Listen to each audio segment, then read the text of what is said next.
என்வழி cinema நண்பர்களுக்கு வணக்கம். Super star Rajinikanth அவர்கள் நடிப்பில் அடுத்து தொடங்கப் போகிற படம் சன் பிக்சர்ஸ் தயாரிக்கிற கூலி. லோகேஷ் கனகராஜ் இயக்கத்தில் அனிருத் இசையில் உருவாக போகிற இந்த மிகப்பெரிய படத்துக்கு யார் யார் இந்த படத்திலலாம் நடிக்கிறாங்க அப்படிங்கிறத பற்றிய செய்திகள் ஒன்று ஒன்றா வெளியாக ஆரம்பிச்சிருக்கு. இது வரைக்கும் எதுவும் அஃபிஷியலாக வெளியாகலை, ஆனால் கிட்டத்தட்ட நிஜம் அப்படிங்கிற மாதிரியான சில செய்திகள் வெளியாகிட்டுருக்கு. அதில் இந்த படத்தில் ரஜினியுடன் இணையப் போகிறவர் சத்யராஜ் அப்படிங்கிற செய்தி இன்றைக்கி பரபரப்பாக பேசப்படுது. அதற்கு காரணம் என்னென்னா, சத்யராஜே அதை கொஞ்சம் உளறிட்டார் அப்படின்னு சொல்லலாம். ஏன்னா அதிகாரப்பூர்வமான அறிவிப்புங்கிறது சன் பிக்சர்ஸ் தரப்புலேருந்தும் வரல, லோகேஷ் கனகராஜ் தரப்புலேருந்தும் வரல, அல்லது ரஜினி தரப்புலேருந்தும் வரல. யாருமே அதை இன்னும் சொல்லலை. ஆனால் சத்யராஜ் இன்றைக்கி நடந்த ஒரு திரைப்பட நிகழ்ச்சியில் அதை கிட்டத்தட்ட சொல்லிட்டார். ஆமாம், அந்த படத்தில் நடிக்கிறேன் அப்படிங்கிறத அவர் ஒத்துக்கிட்டார். இதில் இந்த படத்தை ரஜினியின் நண்பராக சத்யராஜ் நடிக்கிறார் அப்படிங்கிறது தான் தகவல். இந்த தகவலை ஏன் சத்யராஜ் இப்படி சொல்லிட்டாருன்னா, அவர் ஒரு வகையில் ஏமாந்துட்டார் அப்படின்னு தான் சொல்லணும். பொதுவாக ஒரு படம் ரஜினியோட படம்னா அந்த படத்தினுடைய தலைப்பு, அதே போல் அந்த படம் பற்றிய அதிகாரப்பூர்வ செய்திகள் இதெல்லாம் வெளிவருவதற்கு முன்பே அவரது ரசிகர்கள் இருக்காங்க இல்லையா, அவங்க விதவிதமான போஸ்டர்கள் ரெடி பண்ணுவாங்க, விதவிதமான தலைப்புகளை அவங்களே சூட்டுருவாங்க. பார்த்தா கிட்டத்தட்ட அது ஒரிஜினல் போஸ்டர் மாதிரியே இருக்கும், ஒரிஜினல் செய்தி மாதிரியே இருக்கும். ஈவன் அந்த ஒரிஜினல் செய்தியை விட, ஒரிஜினல் போஸ்டரை விட ஒரு மடங்கு மேலே இருக்கும் இந்த ரசிகர்கள் பண்ணுற வேலை. அது அப்படி ஒரு ரசிகர் நேற்று ஒரு வேலை பண்ணார். என்னென்னா, சத்யராஜ் ஆன் போர்டு அப்படின்னு போட்டு சன் பிக்சர்ஸே வெளியிட்ட மாதிரி ஒரு போஸ்டரை நேற்று வெளியிட்டார். அது இணையம் முழுக்க வைரலாக போயிடுச்சு. அப்படி வெளியான ஒரு போஸ்டரை பார்த்து தான் சத்யராஜ் ஏமாந்துட்டார். இது சன் பிக்சர்ஸே வெளியிட்டுருச்சு அப்படின்னு அவர் நம்பிட்டார். அதனுடைய விளைவு தான் இன்றைக்கி நடந்த பத்திரிகையாளர் சந்திப்பில் ஒரு சினிமா பத்திரிகையாளர் இந்த கேள்வியை முன்வைக்க, அவர் அதான் அஃபிஷியலாக வந்துருச்சே, அதிகாரப்பூர்வமாக வந்துருச்சு, ஆமாம் அந்த படத்தில் நடிக்கிறேன் அப்படின்னு அவர் சொல்லிட்டார். கிட்டத்தட்ட அவர் ஏமாந்து இந்த உண்மையை உளறிட்டார் அப்படின்னு தான் சொல்லணும். எனிஹவ் சத்யராஜ் இந்த கூலி படத்தில் ரஜினியுடன் நடிக்கிறார் அப்படிங்கிற செய்தி பல நாளாக சொல்லிக்கிட்டு இருந்தது. இன்றைக்கி அது உண்மை ஆயிடுச்சு. இப்போது இதுக்கு முன்னே சத்யராஜ் என்னென்ன படம் பண்ணார் ரஜினியோட, என்ன நடுவில் ரஜினிக்கும் சத்யராஜுக்கு என்ன வாய்க்கா தகராறு, இதுதான் நம்ம இதில் சொல்ல வர்ற ஒரு ஃப்ளாஷ்பேக் செய்தி. ஆக்சுவலாக முதலாக சத்யராஜ் நடிக்க வாய்ப்பு கேட்டு பல நிறுவனங்களுக்கு அலைந்து கொண்டிருக்கிற நேரத்தில் அவருக்கு முதலாக வாய்ப்பு கொடுத்தது கமல்ஹாசன் படம் சட்டம் என் கையில். அந்த படத்தில் தான் முதலாக சத்யராஜ் ஒரு சின்ன வேடத்தில் போவார். அதன் பிறகு அவருக்கு ஒரு பிரேக், திருப்பு முனையாக அமைஞ்சது அப்படின்னு சொன்னால் அது சூப்பர் ஸ்டார் ரஜினிகாந்த் 3 வேடங்களில் நடித்த மிகப்பெரிய வெற்றி படமான 3 முகம். இந்த 3 முகம் படத்தில் ஒரு முகமான ஜானி அப்படிங்கிற ரஜினியின் பாத்திரத்துக்கு நண்பராக முதலில் அறிமுகமாவார் சத்யராஜ். அதன் பிறகு அவரே வில்லனாகவும் மாறுவார் அந்த படத்தில். இதுதான் இருவரும் இணைந்து நடித்த முதல் திரைப்படம். அதன் பிறகு பார்த்திங்கன்னா தம்பிக்கு எந்த ஊர், அந்த படத்தில் பெரும்பாலும் அதில் வில்லனே கிடையாது. அந்த படத்தில் ஹீரோ ரஜினிகாந்த் ஒரு நகைச்சுவை உணர்வு மிக்க ஒரு பாத்திரமாக ரஜினியை காமிச்சிருப்பாங்க. இன்னொரு ஹீரோயினாக சுலக்ஷனா வருவாங்க. கிட்டத்தட்ட வில்லி மாதிரி அறிமுகமாவாங்க மாதவி, அவங்க தான் படத்தோட நாயகி. அந்த வில்லியை ரஜினிகாந்த் அடக்கிற மாதிரியான கதை தான் அந்த தம்பிக்கு அந்த ஊர். அந்த கதையில் பிரதான வில்லன் அப்படின்னு யாரும் கிடையாது. இடைவேளைக்கு பிறகு வில்லனாக சேருவார் சத்யராஜ். அதுதான் தம்பிக்கு அந்த ஊர். ரஜினியோட அவர் நடித்த இன்னொரு அடுத்த படம். இந்த படத்தில் அவருக்கு மிகப்பெரிய பெயர் கிடைச்சிது. ஒரு பெரிய திருப்பு முனையாகவும் அந்த படம் அமைஞ்சுது. அதன் பிறகு பார்த்திங்கன்னா நான் மகான் அல்ல, அதே போல் நான் சிகப்பு மனிதன், இப்படி பல படங்களில் சத்யராஜ் ரஜினியோட இணைந்து நடித்தார், வில்லனாக நடித்தார். அவங்க 2 பேரும் கடைசியாக நடித்த படம் பார்த்திங்கன்னா மிஸ்டர் பாரத். ஏவிஎம் நிறுவனம் தயாரித்த மிகப்பெரிய வெற்றி படம் இந்த மிஸ்டர் பாரத். இந்த படத்தில் ரஜினிக்கு சரி சமமான பாத்திரம் அப்படின்னு சொன்னால் அது மிகையல்ல, சரிசமம் கூட இல்லை, ஒரு படி மேலே கூடன்னு சொல்லலாம். அந்தளவுக்கு சத்யராஜுக்கு முக்கியத்துவம் கொடுத்து அந்த படத்தை எடுத்திருப்பாங்க. ரஜினியும் பெருந்தன்மையாக சத்யராஜுக்கு பல காட்சிகளை அவர் விட்டு கொடுத்துருப்பார். ஏன் எந்த படத்துலையுமே ஹீரோ கூட வில்லன் பாட்டு பாடி நீங்கள் பார்த்துருக்க மாட்டீங்க. முதல் முறையாக அதுவும் இந்த படத்தில் நடந்தது. ரஜினி என்ற ஹீரோவோட சத்யராஜ் என்ற வில்லன் வந்து பாட்டு போடுவார், என்னம்மா கண்ணு சௌக்கியமா அப்படின்னு சொல்லிட்டு. ஈவன் அந்த பாட்டில் கூட சத்யராஜோட போர்ஷன் வந்து ஒரு தூக்கலாக தெரிகிற மாதிரி இருக்கும். இதுதான் அந்த இருவரும் இணைந்து நடித்த கடைசி படம். அந்த படத்தில் சத்யராஜுக்கு மிகப்பெரிய பெயர் கிடைச்சிது. அப்போவே கிட்டத்தட்ட அவர் ஹீரோவாக அவர் மாற ஆரம்பிச்சிட்டாரு, ஹீரோவாக ஒத்துக்கிட்டு படங்கள் பண்ண ஆரம்பிச்சிட்டாரு. அதனால் அதற்கு பிறகு வந்த படங்களில் ரஜினியோட அவருக்கு நடிக்க வாய்ப்பு அமையாமல் போயிடுச்சு. ஏன்னா அவரும் ஒரு பெரிய ஹீரோவாக வளர்ந்துட்டார். திரும்ப வந்து அவர் குணச்சித்திர வேடத்தில் நடிக்க முடியாது.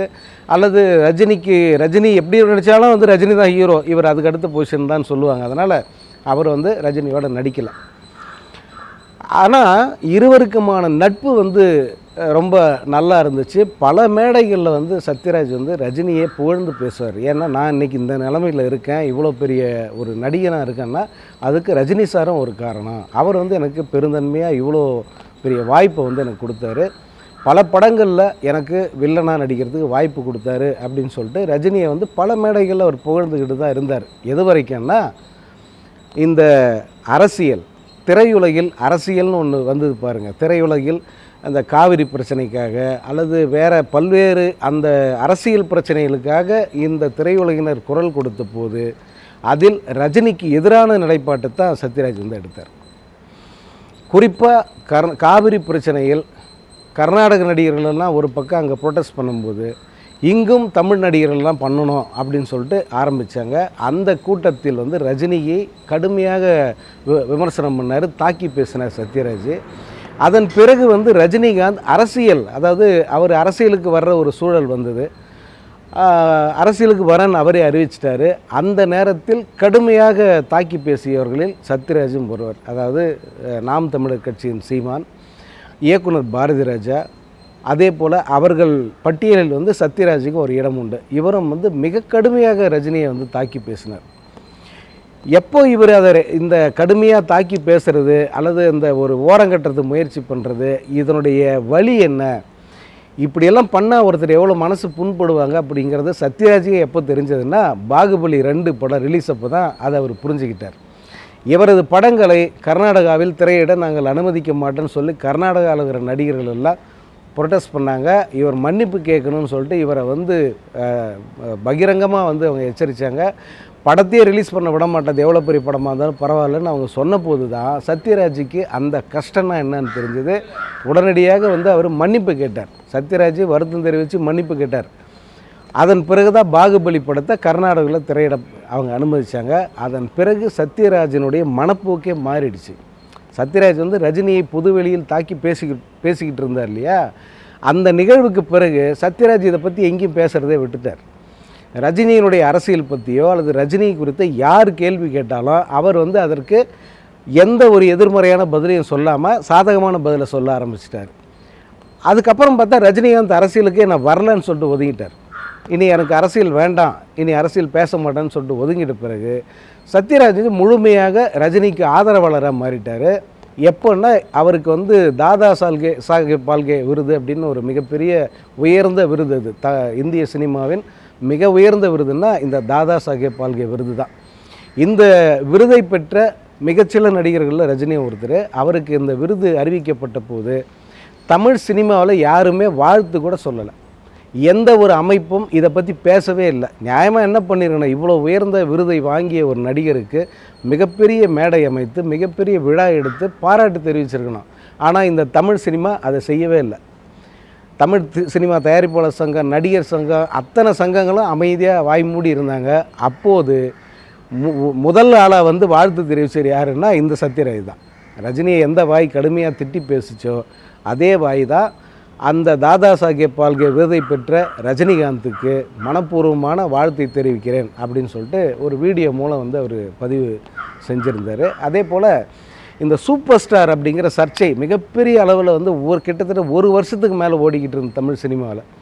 விஜய் அடுத்த சூப்பர் ஸ்டார், அஜித் அடுத்த சூப்பர் ஸ்டார், சிவகார்த்திகேயன் அடுத்த சூப்பர் ஸ்டார்னு ஆளுக்கு ஒருத்தரை கொண்டாந்து நிப்பாட்டினாங்க. அந்த நேரத்தில் எல்லா சேனல்களிலும் இதுதான் விவாத பொருளாக இருந்தது. யார் அடுத்த சூப்பர் ஸ்டார், ஏன் அடுத்த சூப்பர் ஸ்டார், இப்படி வந்து பேசிக்கிட்டே இருந்தாங்க. இது ஒரு அர்த்தமற்ற கேள்வி, அர்த்தமற்ற விவாதம் எல்லாருக்கும் தெரியும். ஏன்னா சூப்பர் ஸ்டார்னால் ரஜினிகாந்த் மட்டும்தான் அப்படின்னு எல்லாருக்கும் தெரிஞ்சும் கூட கண்டென்ட் பஞ்சம் இல்லையா, அதனால் வந்து தொடர்ச்சியாக இதை பற்றி பேசிக்கிட்டு இருந்தாங்க. அப்போ ஒரு மேடையில் இந்த சத்யராஜ் கிட்ட இந்த கேள்வியை வந்து கேட்டாங்க. அப்போ அவர் தயக்கமின்றி சட்டுன்னு சொன்னது, சூப்பர் ஸ்டார்னால் அது ரஜினிகாந்த் தான். நீங்கள் மக்கள் திலகம் புரட்சி தலைவர்னா எம்ஜிஆர் தானே, நடிகர் திலகம்னா சிவாஜி தானே, இந்த 2 பட்டங்களை வேறு யாருக்கு போட்டாலும் பொருந்துமா? அதே போல தான் சூப்பர் ஸ்டார்ன்றது ரஜினிகாந்த் மட்டும்தான், வேறு யாருக்கும் அதை சொன்னால் பொருந்தாது அப்படிங்கிறத சொன்னார். அதன் பிறகு அரசியல் பற்றியும் சரி, ரஜினி பற்றியும் சரி கேட்ட அத்தனை கேள்விகளுக்குமே ரஜினிக்கு சாதகமாகத்தான் அல்லது ரஜினிக்கு ஆதரவாக தான் பேசிக்கிட்டு இருந்தார். இப்போது அதனுடைய அந்த 85லிருந்து இந்த 2024 வரைக்கும் அந்த ஒரு பெரிய கேப் விழுந்தது. அந்த இடைவெளியை போக்கும் வகையில் இப்போது லோகேஷ் கனகராஜ் படத்தில் சத்யராஜ் முக்கியமான ஒரு வேடத்தில் ரஜினிக்கு நண்பராக நடிக்கிறார் அப்படிங்கிற செய்தியில் வந்து அந்த பகை முடிந்திருக்கிறது. ரசிகர்களில் பலருக்கும் வந்து இதில் என்னென்னா, பலருக்கும் வந்து இதில் ஆத்திரம். எப்படி வந்து சத்யராஜை நடிக்க வைக்கலாம், நம்ம எப்படியெல்லாம் திட்டினோம், நமக்கும் அவருக்கும் எப்படியெல்லாம் வந்து ஒரு பெரிய முரண்பாடு இருந்தது, எப்படி வந்து அவர் இந்த படத்தில் நடிக்கலாம் அப்படின்னு சிலர் வந்து கேட்குறாங்க. இன்னும் சிலருக்கு என்னென்னா, இன்னும் இந்த மேடைகள், இன்னும் இந்த கூலி படத்தோட மேடைகள் இன்னும் இருக்கே, அது வேட்டையன் மேடை இருக்கே, இந்த மேடையில் ஒரு வேளை சத்யராஜ் வந்துட்டாக்கா அவர் இன்னும் என்னென்ன பேசுவாரோ இதெல்லாம் கேட்க வேண்டியிருக்கு அப்படின்னு சிலர் ஆதங்கப்படுறாங்க. ஒரு சிலர் தான் பரவாயில்ல, இது ஒரு நல்ல ஸ்டார் காஸ்ட், வித்தியாசமான ஸ்டார் காஸ்ட்டாக அமையும் அப்படின்னு ஒரு சிலர் சொல்கிறாங்க. இப்படியாக கூலி படம் ஆரம்பிக்கிறதுக்கு முன்னாடியே பெரிய பரபரப்பை வந்து கிளப்பியிருக்கு. குறிப்பாக அதுவும் ஸ்டார் காஸ்ட்டில் சத்யராஜ் வந்துட்டாருன்னு உடனே பலவிதமான கருத்துக்கள் இங்கே வந்து பேசப்பட்டு கொண்டிருக்கிறது. ஆனால் படத்தில் அது நல்லா வரும் அப்படிங்கிற நம்பிக்கை எனக்கு இருக்குது. ஏன்னா ரஜினிங்கிறவர் வந்து எப்பயுமே எதிரில் இருக்கிறவங்களுக்கு அல்லது கூட நடிக்கிறவங்களுக்கு நிறைய ஸ்பேஸ் கொடுத்து, அவங்க பாத்திரம் வலுவாக இருந்தால் தான் நம்ம இன்னும் அவங்கள விட பல மடங்கு வலுவாக இருப்போம் அப்படிங்கிற அந்த உண்மையை உணர்ந்த ஒரு கலைஞர் அவர். அதனால் வந்து சத்யராஜுக்கு உரிய இடத்தை கொடுத்து இவர் வந்து இவருடைய பாத்திரம் வந்து உயர்ந்த அளவில் நிற்கும். அது வந்து ரசிகர்கள் மத்தியில் பெரிதாக பேசப்படும் அப்படிங்கிற நம்பிக்கை இருக்குது. படம் வரட்டும், பார்க்கலாம். நன்றி, வணக்கம்.